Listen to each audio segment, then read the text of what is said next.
রবিবার সন্ধ্যা ৭টা নাগাদ ৪ বরজলা বিধানসভা কেন্দ্রের পটুনগর পঞ্চায়েতের অন্তর্গত ১৩ নং বুথের হাতিপাড়া কলোনিতে বিজেপির এক সভা অনুষ্ঠিত হয়। সভায় ২৮ পরিবারের মোট ১১৫ জন ভোটার সিপিআইএম ছেড়ে পদ্ম শিবিরে যোগদান করেছে। নবাগতদের দলে স্বাগত জানিয়েছেন স্থানীয় বিজেপি নেতা শিষ্ট মোহন দাস সহ অন্যান্য নেতৃত্ব। দলত্যাগের কারণ জানিয়েছেন দীর্ঘ ৪০ বছরের কট্টর সিপিআইএম কর্মী মদন দেবনাথ।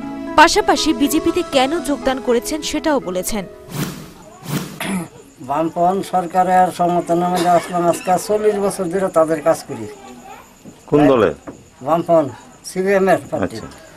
কিন্তু সেই দলে থাকিয়া সারা বছর কত্তর পুঁজি পেলাম, কিন্তু আজকে ফল শুরু হইলাম।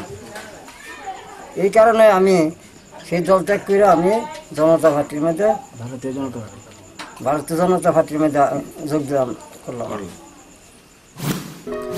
২০১৮ নির্বাচনের আগে এ ধরনের দলবদল কর্মসূচি জারি থাকবে বলেও জানিয়েছেন বিজেপির ৪ বরজলা মণ্ডল নেতৃত্ব। তাদের বক্তব্য, মানুষ পরিবর্তন চায়, আর মানুষের আশা পূরণের প্রধান কারিগর BJP. Bureau report, news vanguard.